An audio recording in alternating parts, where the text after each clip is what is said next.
Our final panel of the day, entitled A U.S. Strategy for AI and Biotechnology Leadership, will be moderated by Jeanne Meserve, host of SCSP's NatSec Tech podcast. Please welcome panelists Dr. Michelle Rozo, Vice Chair of the NSCEB, with Commissioners Paul Arcangeli, Dr. Alexander Titus, and Dr. Angela Belcher. You guys have been a terrific audience. You've had to take in a lot of information today. Our goal today is to try to distill this down into a few takeaways for you. But Michelle, I'd like to start with you as Vice Chair of the Commission. You guys are authorized to work through the end of 2026. You've issued the report. What are you going to do next? Thank you for the question, Jeanne. This is critically important. I like to say we've completed phase one, now on to phase two, right? We need this report to be more than just a book. We need to implement, and we saw that yesterday with the introduction of legislation by our 4 congressional commissioners as an amazing first step. But we lay out recommendations that we must do. As our esteemed Staff Director Caitlin said this morning to open us up, there is time to act, but no time to wait. And so we must move expeditiously forward with our legislative agenda and get things passed. And I look at Paul for more on that. Right, so we have 19 months left to try and my microphone works. You can hear from Paul this time. They're not going to silence me this time. So we have 19 months left with the Commission to try and get the recommendations enacted. It's a great report. It's a fantastic report. I'm sure everybody's read everything in it, all hundreds of pages that are online as well. But it's not meant to be admired. And so we are going to work with the members of the House and the Senate, the committees of jurisdiction, to try and get things done. This is a different kind of commission report. It doesn't just live in one committee's jurisdiction in the House or the Senate. It cuts across all the jurisdictions. That means it's going to be much harder for us to get things done, and we're going to have to carefully work with those committees. So we have a lot of things to do, and that means we need help. And we're going to need help from everybody in this room. So if you have things in the report that you think are important, you're going to need to talk to your elected members and tell them that it's important. We need support for the bills when they're brought in the House and the Senate, and members of Congress listen to their constituents. So go to your members of Congress and start talking to them about how important this is to get done. I would like to touch on the important takeaways that each one of you has. Angela, day of talking, what is the headline for you? The headline, well, first of all, thank you all for being here and being so supportive about biotechnology and being so interested to jump in with both feet. I think that's part of the take-home. I think that the take-home for me really is that we have an incredible opportunity around engineering, bio and biotechnology to make an impact in the world. We have, United States has been dominant in the leadership in innovation and translation, and now we have to move fast to stay ahead, and we have to be there to help cultivate the next generation of scientists and engineers and innovators who are going to go on and make sure that we maintain our leadership and that we can make materials that we need here in the United States and continue to be a world leader in the future of biotechnology. Titus, your big takeaway? My first big takeaway is there's a QR code in the back of those booklets if you don't remember any of our conversations today. Where will it take you? Yeah, it'll take you to the full report. So I really appreciate everyone being here as we were walking up. I was like, but wait, there's more. So I was, we're the last panel before your reception, so thank you. But that's my big takeaway is like this community has been here working on this for far longer than I have collectively. And the report, so many of you have graciously said, yes, and thank you, and we think there should be more, and that's great because that is your voice that we need to have, right? Paul was just saying, call your elected officials and make that happen. We got to a point that we are all really excited about, and we have 11 commissioners who have collected feedback from nearly 2,000 experts and have gotten to a place where we can start making a difference. But reports don't make the difference. It's the people that make the difference and the actions we take from it. So Michelle, I have a friend who used to say, the main thing is to make the main thing the main thing. What was the main thing here? I sound like a broken record. I think we've mind melded over the last 2 years. But, you know, again, as my colleagues have already said, it is the community that's assembled here today. It is, you know, we've heard time and time again the importance of biotechnology. I think it is saying that message and making sure that it's heard in Washington, but also in states and localities across the country, that we need to show what biotechnology is and can be.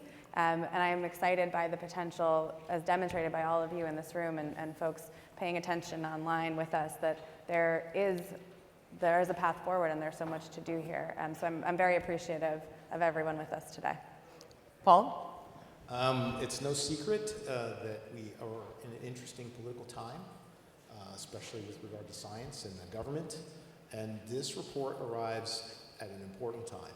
And it is an opportunity for us, a watershed moment for us to take this report and take biotechnology and maybe move it forward and kind of refocus the efforts of government where we might be falling down. So several of you have mentioned the need for political action.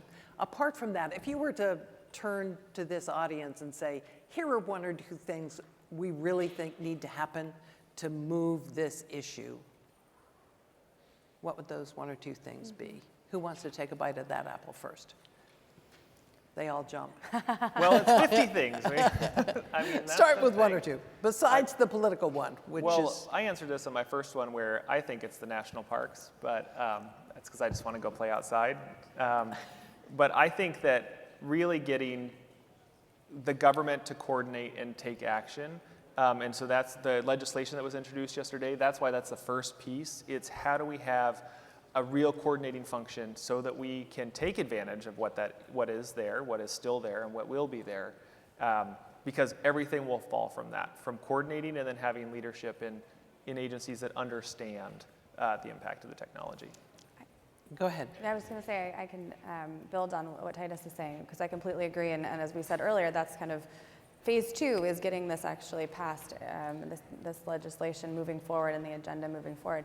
It also looks like continuing to explain what biotechnology is, this concept that we've talked about today that's called bioliteracy, and bringing that, you know, to states and localities. And we're launching this, what we're calling this book tour, right, to come across America to be able to show individuals in states and localities and people where they live what this is and what this could be in their backyards. So part of that looks like the Parks Project, which Titus has just talked about.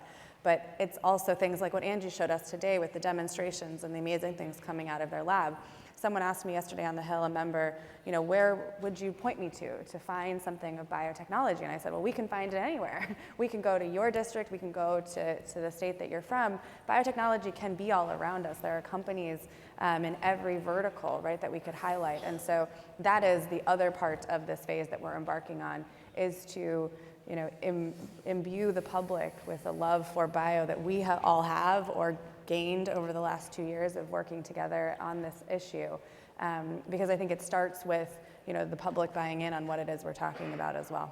Angela, do you have an action step for these folks? Well, I mean, Titus took mine, and then Michelle took my second one. But what I really think that something Intellectual property. Yes, something that kind of sounds small but is not, is embracing the next generation of scientists and engineers in this field. If you have companies, if you have labs, hire summer interns that are high school students, that are college students. Share your knowledge and your love and your vision for what biotechnology can be of the future. And that time, which many of you probably already do, in that effort will go a huge way to helping our next generation and make sure that we maintain our love and our leadership in this area. We didn't, did I get 2? My second one would really be, I'm very excited about the innovation that's in here, about our grand challenges. So look at the grand challenges, if you don't mind, that we put forward, making biology predictably engineerable, and the grand challenge around scale. the innovation that goes to innovation, it goes across academia to industry, but it's a huge part of the next step and the intellectual inventions and translation around this field. Paul, marching orders? I always said that the best science is the science that's almost like magic. Biotechnology, for me, in the last 2 years, has been a surprise every time I turn around. It's the thing I can't imagine what I can't imagine. And the opportunities it's going to bring to both the country and national security are just amazing.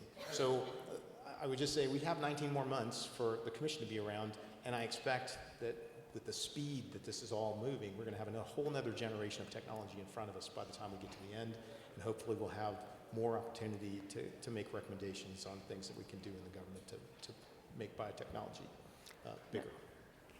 I'm going to take my power as vice chair to do 2 fingers on that, because it reminded me of one other thing I wanted to ask you all, which is the members and the staff really love what we brought, the things like Angela showed you today, the demonstration, the physicality. So as things are coming out of your labs, your companies, where you're doing biotechnology, for those of you that are, if you can share them with us, pictures, items, we'd love to be able to show people what this is, all of the interesting things that are coming out of biotechnology, whether it's for health or ag or industry or have defense applications.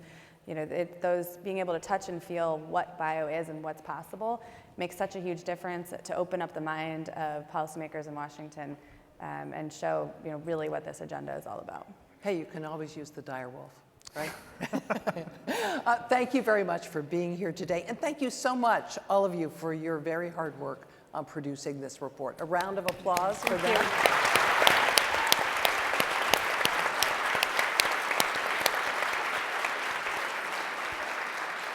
And a round of applause for all of you.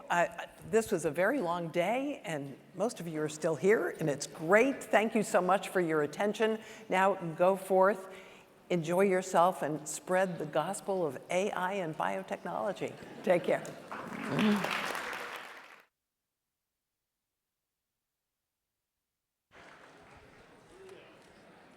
This concludes today's programming. On behalf of the National Security Commission on Emerging Biotechnology and the Special Competitive Studies Project, thank you for joining us. Have a great evening.